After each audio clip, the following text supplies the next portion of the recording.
આજે જેએમબે ગ્રુપ દ્વારા ભાઈ શ્રી ભી અને ભાઈ શ્રી તેજસે આ એક સન્માન કરવાનો કાર્યક્રમ અહીંયા યોજ્યો છે.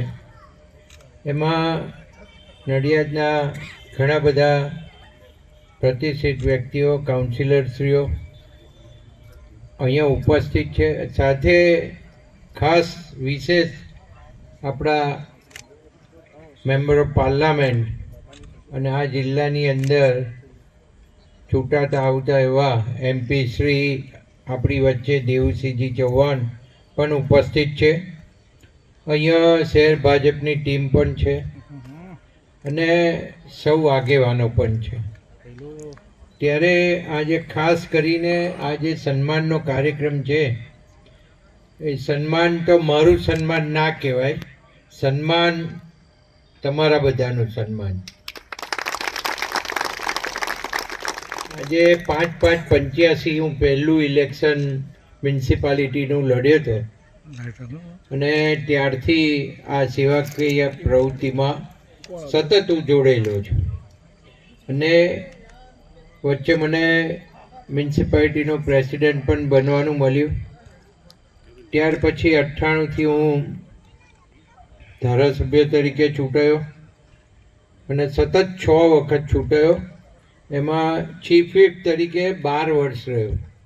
એ મારો સૌથી લાંબો ટેન્યો છે. અને એની અંદર ખાસ તો મને આનંદ એ વાતનો છે કે મોદી સાહેબ સાથે મને કામ કરવાનો અવસર મળ્યો ને એમાંથી શીખવાનું, જાણવાનું અને જે જિજ્ઞાસાથી કામ કર્યું એ સતત ચાલુ રહ્યું. અને બીજી એક વાત એ પણ હતી, હોદ્દો આવે કે ના આવે, હોદ્દો મળે કે ના મળે, પણ સતત પ્રજાના કામ કરતા રહેવાનું ને પ્રજાની વચ્ચે રહેવાનું, એ સતત અવિરતપણે ચાલુ રાખ્યું. કારણ કે ભારતીય જનતા પાર્ટીની અંદર ડિસિપ્લિન ખૂબ મહત્ત્વની હોય છે. એટલે તમે જેટલી સારી ડિસિપ્લિન રાખો એટલી ઉપર તમારી ગણતરી થતી હોય છે. અને આ આપણે તો પ્રજાના કામ માટે ચૂંટાઈએ છીએ. એટલે પ્રજાના કામ માટે જ્યારે ચૂંટાતા હોય ત્યારે અવશ્ય યાદ રાખવું કે આપણે જમીન ઉપર ચાલવું. કોઈ પણ હોદ્દો આવે કે ના આવે, પણ લોકોના કામ માટે આપણે ચૂંટાતા હોઈએ. એટલે આપણે એ જ પ્રમાણે બિલકુલ જમીન ઉપર ચાલવું અને લોકોને મુશ્કેલી ના પડે, લોકોને અડચણરૂપ ના બનવું. અડચણરૂપ બનીએ ને એ તો સૌથી ખરાબ વસ્તુ છે. એટલે કોઈને અડચણરૂપ ના બનવું અને એ નીતિથી આપણે ચાલીએ તો હું માનું છું કે અમે આમાં બંને એવા છીએ કે એમને વચ્ચે એક વખત ગેપ પાર્લામેન્ટમાં પડી, પણ તોય ધારાસભ્ય તરીકે જે ચૂંટાયા ત્યારથી અત્યાર સુધી સતત ત્યાર પછી એમપી તરીકે ચૂંટાયા. તો આ બધું ગ્રાસરૂટ લેવલ ઉપર અને લોકોના કામોની વાચા આપવાનું. કારણ કે આખરે તો આપણે લોકો માટે જ છીએ. એટલે એ જે કંઈ કામ લઈને આવે એનો પોઝિટિવ ઉકેલ કેવી રીતના લાવવો. કારણ કે ઘણી વખત કામ એવું પણ હોય, અટપટું હોય, ગૂંચવાડાવાળું હોય, ના પણ થાય એવું હોય. સરકારના નિયમો, નોર્મ્સ છે, એ નોર્મ્સ પ્રમાણે ના પણ હોય, છતાં પણ કંઈક રસ્તો નીકળતો હોય તો એને મદદરૂપ થવું. અને સામાન્ય રીતે જ્યારથી મેં શરૂઆત કરી હતી 85 પહેલાં 80થી હું આમ સક્રિય હતો, ત્યારથી પહેલાં લોકોના ફેરા ધક્કા જ ખાતો હતો. અને ગાડી એવી જ હતી કે એમ્બ્યુલન્સનું કામ થતું હતું. વોઇસર ત્યાર પછી પહેલાં મહિન્દ્રની ગાડી હતી અને આ નેશનલ હાઈવે હતો. એ નેશનલ હાઈવે પર બહુ જ એક્સિડન્ટો થતા હતા. તો ફોન આવે તો તાત્કાલિક પહોંચી જવું, એને સિવિલમાં એડમિટ કરવો, એને યોગ્ય સારવાર મળે એવું કરવું, કાં બીજી હોસ્પિટલમાં આગળ લઈ જવો પડે મોટી તો એ લઈ જાઓ. આ બધું કામથી અમે શરૂઆત કરેલી. એટલે નિસ્વાર્થ ભાવે સેવા કરવાની, આ પહેલો મંત્ર છે. નવી જનરેશનને કદાચ નહીં ખબર હોય, પણ હું મારા કુટુંબનો ખૂબ મોટો આભાર માનું. કારણ કે મારો જન્મ જે જગ્યાએ થયો છે એ નારાયણભાઈ નરસિંહભાઈ દેસાઈ ફેમિલી, એ મારા દાદા એ નરસિંહભાઈ પૂજાભાઈ અને પૂજાભાઈ જેઠાભાઈ, એટલે ટૂંકમાં અમારી પેઢીઓથી વારસાગત ધંધો એ લોકો કરતા હતા અને કરતા આવ્યા. અને ખૂબ જમીનો હતી ને અત્યારે પણ છે. એટલે કોઈ પરિસ્થિતિ એવી નહોતી કે અમારે કંઈ બીજું કરવું પડે. પણ છતાંય લગનથી જ્યારે હું કોલેજ ભણી રહ્યો અને પહેલો મેં ધંધો સ્ટાર્ટ કર્યો પંકજ ઇલેક્ટ્રિક એજન્સી આણંદથી, મેં મારી જ્યોતિની એજન્સી ટર્બાઇન મોટર સ્ટાર્ટર, અને એ કામ શરૂ કર્યું. ત્યારથી અત્યાર સુધી અમે સરકારનો કોઈ લાભ લેવાનો પ્રયત્ન નથી કર્યો. આ પહેલી બાબત. કારણ કે આ બધું રાજકારણમાં ખૂબ સાચવવું પડતું હોય અને એ સાચવવું જ જોઈએ. એટલે આ એક બહુ મહત્ત્વની બાબત છે. જે પણ અહીંયા ઘણા બધા રાજકારણીઓ બેઠા છે. અને બીજો સૌથી મોટો આનંદ તો એ છે કે અમારી કેરિયરની અંદર અમે ડાઘ લાગવા દીધો નથી અને એવું કોઈ કામ કરતા પણ નથી. છતાંય કોઈક પ્રચાર અપ્રચાર ચાલી જાય, પણ એ ટાઈમ બિંગ હોય. કારણ કે અપ્રચારમાં કેવું છે કે પ્રચાર કરનારા લોકો હોય અમુક, એ ક્ષણિક કોઈ એ કરી જાય છમકલું, પણ પછી જ્યારે પાછળથી પ્રજાને ખબર પડે ને ત્યારે સાચી વાત જ્યારે બહાર આવે ત્યારે ખબર પડી જતી હોય. એટલે આ બધી બાબતો કેવી છે કે ખૂબ તમારે સંભાળીને ચાલવું પડતું હોય. અને મેં હંમેશા અમારા કુટુંબનું નામ ઊંચું રહે એના માટેના જ પ્રયત્નો હતા. એટલે હું જ્યારે રાજકારણમાં આવ્યો, પહેલાં હું જઈ શકતો હતો અમેરિકા, પણ હું નહીં ગયો, નથી ગયો. અમારું ફેમિલી બધું ફોરેન જ છે. પણ અહીંયા જે મેં પ્રોપર્ટી કહી એ બધી બાપ દાદાની પ્રોપર્ટીઓ હતી, એટલે એ પણ સાચવવી પડે. એટલે એક જણે ફરજિયાત રહેવાનું જ હતું. અને દાદાએ બાએ મારા, ખાસ તો મારા ગરડાબા હરિબા, જેમની જોડે હું ખૂબ મોટો થયો ત્યાં સુધી સૂઈ જતો હતો, એમણે મને એક જ વાત શીખવાડેલી કે જો ભાઈ તારા દાદાએ ઘણું બધું મૂક્યું છે અને તારે આ બધા તો ગતા રહ્યા, પણ તારે ઘરની સેવા, તારે લોકોની સેવા કરવાની છે. એટલે તારે આ ફરજ બજાવવાની છે. અને બીજી એક વાત એ કહું, આજે આ કોઈ નહીં ખબર હોય લગભગ, કે જ્યારે દિનસા જોડેથી છૂટો પડ્યો તે વખતે કંઈ નીકળ્યો હતો કે હવે રાજકારણનો મારે કોઈ સંબંધ નહીં. આ બહુ અગત્યની વાત કહું છું. અને ત્યારે હું જ્યારે નીકળ્યો ત્યારે મને ખબર નથી કે હવે મારે શું કરવું. એટલે સૌથી પહેલાં અમે તો સંતરામ મંદિરથી જ આપણો ઉછેર થયેલો, એટલે પહેલું કઈ જવાનું તો કે સંતરામ મંદિર. તો સંતરામ મંદિર જઈ અને નાનદાસ મહારાજ પાસે જઈને ઊભો થઈ ગયો. નાનદાસ મહારાજ કહે છે શું થયું? મેં કહું કે હવે આવું કહીને હું આવતો રહ્યો છું, હવે મારે શું કરવાનું? તો કે આપણે સેવા જ કરવાની છે. એટલે મેં કહું હવે કેવી રીતે? તો કે તો તું લાગેલો રે, થઈ જ જવાનું બધું. પછી તે વખતે મને અવિચલદાસજી મહારાજ પાસે મોકલ્યો સારસા. અને સારસા જ્યારે ગયો ત્યારે મને ખબર પડી કે મારે ભાજપમાં જોડાવાનું છે.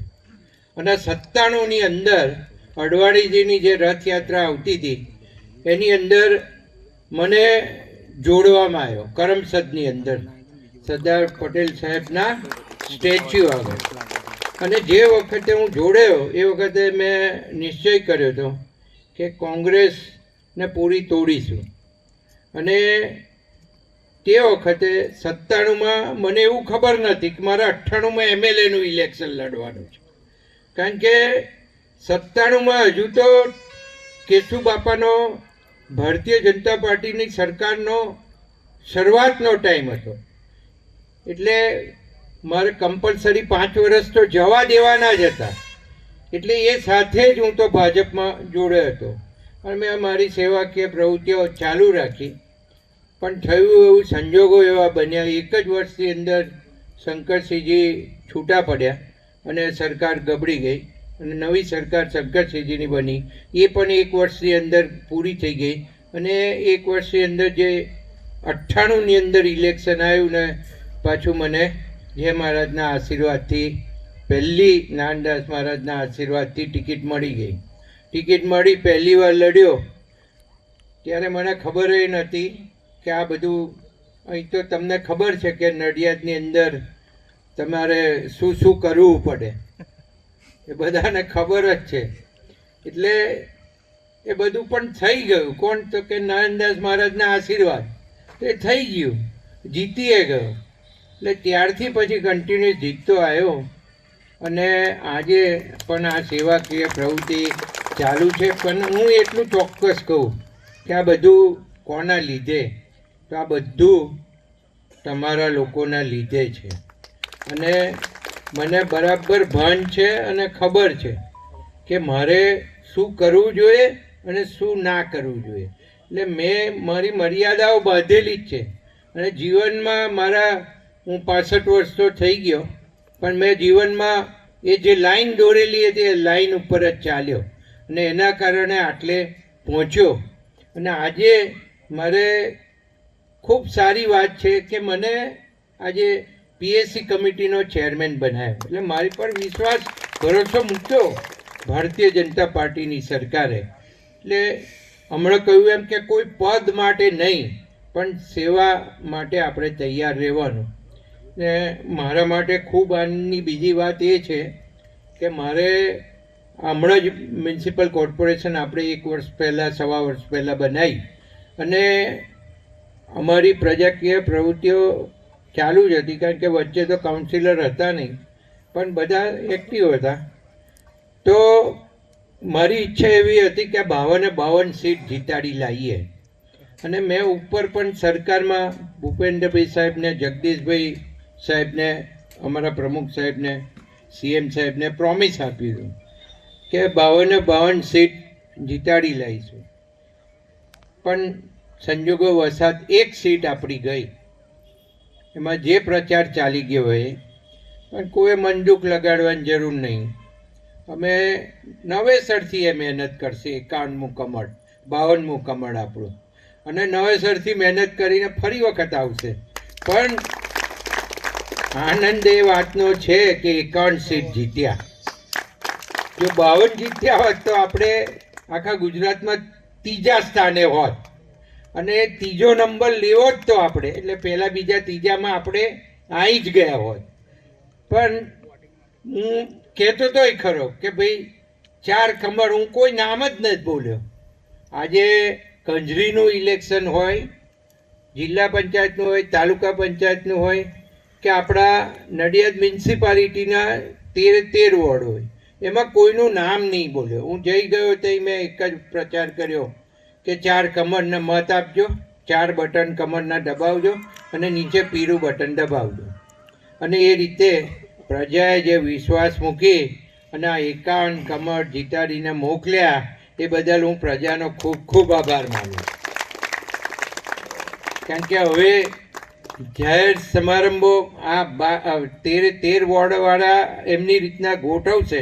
પણ આજે મને મોકો આપ્યો એ જય અંબે કંપનીએ, કોર્પોરેશને મને જે મોકો આપ્યો, ને આમ તો હું ના પાડતો હતો, પણ એમની લાગણી હતી અને એ લાગણીને મારે માન આપવું એ પણ મારી ફરજની ભાગ છે. એટલે મેં એમને હા પાડી અને હા પાડીને આજે તમે આટલી મોટી સંખ્યામાં અહીંયા ઉપસ્થિત છો એ બદલ તમારો ખૂબ ખૂબ આભાર માનું છું. અને સાથે સાથે જય અંબે કોર્પોરેશનના સૌ ભાગીદારો, હોદ્દેદારો અને કર્મચારીઓનો ખૂબ ખૂબ આભાર માનું છું. આવીને આવી રીતે આપણે આગળ હજુ વધવાનું છે, વધતા રહીશું. અને મને જે કામગીરી સોંપી છે એમાં ડાઘ ના લાગે એ રીતના મારી કામગીરી ચાલુ રહેશે. અસ્તુ. ભારત માતા કી જય. વંદે માતરમ. એંસી જ કહી શકાય, ભલે ચૂંટાયેલા 85 હોય, પણ 46 વર્ષ પછી કોઈ એક વ્યક્તિત્વએ જેણે જાહેર જીવનમાં નિષ્કલંક કામ કર્યું હોય તો આદરણીય દિનસા સાહેબ પછી આપણા પંકજભાઈ. આવા વ્યક્તિત્વને પદ આવે ન આવે પરંતુ સતત સમાજ વચ્ચે રહીને જે કામ કરવાની પ્રેરણા નવી પેઢીએ ખાસ કરીને લેવી જોઈએ. કારણ કે આપણે બધા બહુ જલ્દી કંઈ મળ્યું ના મળ્યુંમાં નિરાશ થઈ જઈએ, પરંતુ જુઓ તમે 80થી પછી આગળ બધું આવ્યું, પણ 45 વર્ષ સુધી એમણે સતત સેવા કરી. આમ એમની ઇમેજ એવી છે કે બહુ કડક છે, પણ ઘણીવાર મેં એમની સાથે જોયું છે કે રોડ ઉપર કોઈ ગરીબ ઊભું રહ્યું હોય ને અને શિયાળો ઉનાળો ચોમાસું તો નીચે ઉતરીને એને મદદ કરવાનું કામ કરે ને એને હોસ્પિટલમાં લઈ જઈને સેવાનું કામ કરે. મૂળતઃ આંતરિક સ્વભાવ જ સેવાનો છે. અને પીએસસી પબ્લિક એકાઉન્ટ કમિટી કદાચ આપણે બહુ જાહેર જીવનમાં અભ્યાસ ના હોય અથવા તો રસ ના હોય એટલે ખબર ના હોય, પરંતુ મુખ્યમંત્રીને પણ એકાઉન્ટેબલ, મુખ્યમંત્રી કયા અર્થમાં કહું છું કે 3.5 લાખ કરોડ રૂપિયાથી પણ ભારત સરકાર ગુજરાત સરકારનું બજેટ છે. એ 3.5 લાખ કરોડ રૂપિયા કયા વિભાગમાં ક્યારે વપરાયા, કેવા વપરાયા, એના પાઈની હિસાબ લેવાની કોઈને જો શક્તિ મળી હોય ને તો આપણા પંકજભાઈ મળે. એટલે સરકારના મુખ્ય પદ કહી શકાય તો મુખ્યમંત્રી, અને મુખ્યમંત્રીની સાથે હમણાં નાયબ મુખ્યમંત્રી ગણીએ, પરંતુ એને પેરેલલ જો કોઈ એવું પદ હોય કે જે મંત્રીને પણ એની કમિટીમાં સૂચના આપે કે તમારા આ વિભાગમાં આ કામ તમારે કરવાનું છે, તો એવી શક્તિ આપણા પંકજભાઈને આપી છે. આ પબ્લિક જાહેર હિસાબ સમિતિ ખૂબ શક્તિશાળી સમિતિ છે. આમ પણ ધારાસભ્યોમાં જે સમિતિઓ હોય અને ધારાસભા કરતાં પણ વધારે શક્તિ હોય, અને નાણાકીય સમિતિ એટલે જે સમિતિઓ નાણાંનો હિસાબ રાખે. બે હિસાબ જે નાણાકીય સમિતિઓ જેને કહીએ તો એક જાહેર હિસાબ સમિતિ અને અંદાજ સમિતિ, એ બંને નાણાકીય સમિતિ, અને બંને સમિતિમાં શ્રેષ્ઠ સમિતિ અતિ મહત્ત્વની આખા રાજ્ય સરકારના વહીવટમાં હોય એ છે જાહેર હિસાબ સમિતિ. અને જાહેર હિસાબ સમિતિના ચેરમેન થવું એટલે મંત્રી કરતાં પણ વધારે પાવર મળો છે. એટલે એમણે પોતાની યાત્રા કરી, ખૂબ લાંબી વાત કરી છે, અને આપણને બધાને, હું તો પહેલીવાર એમની આખી આ યાત્રાને ક્રમબદ્ધ સમજ્યો. આમ અવારનવાર વાત કરતા હોય કે હું આમ હતો તેમ હતો, પણ 80થી જે અત્યાર સુધીની યાત્રા બતાવી છે, હું એવું માનું છું કે આ યાત્રાના એમના આ પ્રવચન આપવાની તક અને એમના સન્માનની તક આ બંને મિત્રોએ, આપણા ભી અને તેજસ, બંનેને અભિનંદન આપું છું કે તમે આ ક્ષણને પકડી લીધી, તમે આ પરને પકડી લીધી. ને તો ઘણીવાર એવી વાતો થતી હોય, ઘણીવાર એમના મનમાં આજે ઘણું બધું હતું એમણે કહી નાખ્યું છે, અને પબ્લિક લાઈફનો એક પાર્ટ છે. અમે બધા તો ઘણીવાર કહીએ છીએ કે જાહેર જીવનનું કામ કરવું એટલે ફટાણા સાંભળવા. ફટાણા એટલે લગ્નમાં જેમ બહેનો બધી ગાય ને, હવે નથી ગાતી, હવે તો બધું રીલો જોયા કરે છે, હું પણ જોઉં છું. પણ કહેવાનો અર્થ કે બધી આપણી પરંપરાઓ ફટાણામાં જેમ લગ્ન કરીને ગયા હોય અને પછી ચોરીની આજુબાજુ બધી બહેનો બેઠી હોય અને જાન આવી હોય, તો જાનવાળાને કોઈને એના લગ્નમાં એના નામની ગાળો બોલે, એટલે લગ્ન ગીતોની ગાળો, તો પણ એને આનંદ થાય, ગો મને એ બધા ઓળખે છે, મારું નામથી ગાળો બોલે. તો એ ગાળો હોય તો પણ જેનું નામ દીધું હોય એનો આનંદ આવે. એમ અમે જો અમારી નકારાત્મક બાબતોનો પણ આનંદ ન લઈએ તો અમે પણ દુઃખી થઈએ, કારણ કે જે લોકો અમારી નજીક નથી ને એમને અમારું જીવન ખબર નથી, અને એની સમજણ છે, એની એક પોતાની કોઈ વસ્તુને સમજવાની મર્યાદા છે, એટલે એ એના મનમાં આવે એ લખે. હું કેમ કહું છું લખવાનું કે સોશિયલ જે સામાજિક જીવન છે એની પેરેલલ પેરા સોશિયલ સમાજ ચાલે છે, જે સ્ક્રીન ઉપર ચાલતો હોય છે. એટલે ઘણીવાર એની કોમેન્ટ્સ, એના અભિપ્રાયો, એના મન, એની આવડત, એની, અને હું તો ઘણીવાર સમજાવું પણ ખરો. ઘણીવાર કાર્યકર્તા પૂછે, અમારા એક નંદિતા બેન હતા, એમણે જ મને એકવાર બેઠકમાં પૂછ્યું હતું કે સાહેબ આપણે કોઈની સાથે ચર્ચા કરીએ પેલી ફેસબુક કે એના ઉપર, તો એટલી બધી નકારાત્મક હોય એનો શું જવાબ આપવાનો? ત્યારે મેં કહ્યું કે પીક ફાઇટ નહીં કરવાની. એટલે સમજ્યા નહીં. મેં તો પીક ફાઇટ એટલે પીક એટલે ભૂંડ, ભૂંડને ગંદકી જ ગમે, હવે તમે ભૂંડ સાથે ફાઇટ કરો તો તમે ગંદા દેખાવાના. એટલે જે માણસને તમે નકારાત્મકતાનો જવાબ આપવા બેસો તો એ પોતે પીગની હાઇટ સુધી એટલે પોતાની એટલી નીચી કક્ષા સુધી તમને એ ચર્ચામાં લઈ જાય કે તમે પણ એના જેવા થઈ જાઓ અને એની કક્ષા જેટલા તો ન જ થાવ એટલે તમે છેવટે ત્યાં પણ હારી જાઓ. કારણ કે એ જેમ નીચે ઉતરે એમ તમે ન ઉતરી શકો. તમારા સંસ્કાર, તમારા જે પરંપરા, વાણી, વ્યવહાર એવા હોય કે તમે એને જવાબ ના આપો. એટલે જીવનમાં ક્યારેય પીક ફાઇટ નહીં કરવાની, પણ એનો આનંદ લેવાનો કે આ લોકોએ પણ આપણા વગર ચાલતું નથી, ક્યાંક ને ક્યાંક બળતરાઓ ક્યાંક ને ક્યાંક પ્રગટ થાય છે. તો એ બધો પાઠ છે અને સારી વાત હોય તો એમાં શીખવું જોઈએ. કારણ કે બી લર્નર, હંમેશા શીખતા તો રહેવું જ જોઈએ. એમાંથી કોઈ એવી બાબત હોય કે આપણે ગાંઠે બાંધવા જેવી છે તો સ્પિરિટથી એને સમજવી જોઈએ અને એને એડેપ્ટ કરવી જોઈએ. એટલે આ બધી ઘણી બધી વાતો છે પબ્લિક લાઈફની. અને એમની આ યાત્રામાં આવા બધા અનેક ક્ષણો આવ્યા હશે કે જ્યાં આશા, નિરાશા, ક્યારેક મળવું ન મળવું, અને સતત યાત્રામાં આજે આ કક્ષા સુધી પહોંચ્યા છે. 45 વર્ષ સુધી નડિયાદ અને ખેડા જિલ્લાની, હું તો હંમેશા જ્યાં જ કહું ત્યાં કહું કે ચરોતરમાં ખેડા અને આણંદ જિલ્લામાં અત્યારે જ પબ્લિક લાઈફની સિનિયોરિટી ગણીએ તો એમના જેટલો સિનિયર માણસ આપણા બેવ જિલ્લામાં એક પણ નથી. ઘણીવાર નવા કાર્યકર્તાઓને કહું છું કે બેસો એમની પાસે, એ કદાચ તમને આમ એમનો ટોન, એમની પદ્ધતિ એક અલગ છે કહેવાની. ઘણીવાર આપણને એમ થાય કે આ મારામાં નારાજ હશે. નારાજ ના હોય, એ પેલા કામ માટે કહેતા હોય કે ત્યાં આવું કેમ કર્યું. એટલે એ પ્રકારની પદ્ધતિથી એમનું ઘડતર થયેલું. કારણ કે એમને પણ કોઈને કોઈ ઠપકો આપવાવાળો અમને પણ છે, જેના કારણે અમે શીખીએ છીએ. તો અમે એ પદ્ધતિથી કોઈ વ્યક્તિ માટે નહીં પણ શીખવા માટે કહેતા હોય. ત્યારે આવા સિનિયર આગેવાનનું અહીં સન્માન થતું હોય ત્યારે બંને મિત્રોને ખૂબ અભિનંદન આપું છું. તમે ખૂબ સરસ કાર્યક્રમ કર્યો. હવે સૌને જમાડો, અમને પણ જમાડો. સૌને જય મહારાજ. દાળ ઢોકળી બાકી. My school is one such future-ready school where I understand each and every concept taught in the class and don't rote learn, where teachers don't just use books and blackboard to teach but use new ways of teaching and learning like audiovisual learning, activity-based learning and group activities which enhances my conceptual understanding. My school also teaches coding, which is an important 21st century skill. Not just that, I get an opportunity to showcase my skill on a national platform. And with all this, I acquire important skills that make me future ready and confident. Would you also like to know where is my future ready school? Visit now and see for yourself.